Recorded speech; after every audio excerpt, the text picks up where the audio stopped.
When someone rules an empire, they normally take the title emperor or empress. Yet, despite having a pretty chunky empire, the British monarchs were never styled as the British emperor or empress, which raises the question, why? Why wasn't the British Empire ruled over by a British emperor? Now, it's important to note that most emperors didn't simply convert their title from that of a king. Many had adopted it on top of their previous titles, and others did so after major change in government. Furthermore, it often claims to be the continuation of a previous imperial title. Britain never had any of this, and so there was no pretext to change the royal title when their role and the type of government that they led was the same as always. In fact, when there was a major change by the monarch, that of Henry VIII declaring England's separation from the Catholic Church, it was written into law that England was effectively from that point onwards an empire, and that Henry and all of his successors would carry the rights and status of emperors but would simply use the title of king instead. Another reason was somewhat more particular to Britain. You see, after the 17th century, the British developed an extreme allergic reaction to absolute monarchy, and a title like emperor screams, "I'm a king of kings and thus in charge and won't be sharing much power with anyone,"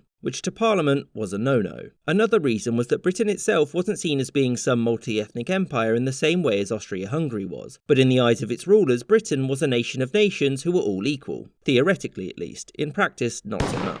This is one of the reasons why George III, when offered the title of British Emperor in 1801, refused it. And another was because he was an elector of the Holy Roman Empire at this point, and so an emperor electing another emperor whom he would hold some allegiance to was just a bit silly. This wasn't the last time that the topic of imperial titles would come up. You see, as of the 1870s, there were a lot of emperors in Europe, and the title of emperor outranks that of king or queen, which upset Britain's Queen Victoria, who didn't want to be seen as everyone's inferior. At this point, a monarch adopting an imperial title with respect to Britain was unacceptable, and so the sitting Prime Minister, Benjamin Disraeli, offered to give a different imperial title, that of Empress of India. The reason why this was okay was that 1. India was the crown jewel of the empire, and the one which Britain was most proud of. 2. It was made up of many smaller kingdoms and principalities, and so the title could maintain the implication that it meant King of Kings. And 3. India and its people weren't seen as being equal to those of Britain, and so absolute rule over them was just fine. But why not extend it to the rest of the empire? Well, much like Britain, places like Canada and Australia had the same anti-authoritarian position.